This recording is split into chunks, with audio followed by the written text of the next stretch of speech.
আমি প্রেসিডেন্ট হব এই স্বপ্ন আমার মধ্যে এখন আছে।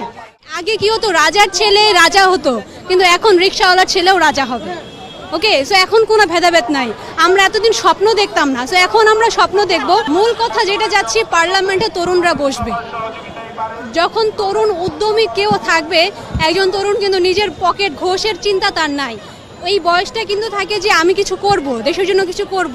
সো এই তরুণরা পার্লামেন্টে কিন্তু এর আগে সুযোগ পায়নি, তো এখন যেটা হচ্ছে এবং হবে, সো এই স্বপ্নটাই আমরা দেখি যে গ্রামে, প্রত্যন্ত গ্রামে থাকি, প্রেসিডেন্ট হব এই স্বপ্ন আমার মধ্যে এখন আছে। এইভাবেই আমরা এগিয়ে যাচ্ছি। আর এই তত্ত্বাবধায়ক বা এই বর্তমান যে অন্তর্বর্তীকালীন সরকার, সেই নিশ্চয়তা বা সেই ক্লাইমেটটা তৈরি করে দিচ্ছি যে সবাই স্বপ্ন দেখছে আর সবাই সেই জায়গায় পৌঁছবে। ইনশাল্লাহ আমরা একটা সুন্দর একটা বাংলাদেশ পেতে যাচ্ছি।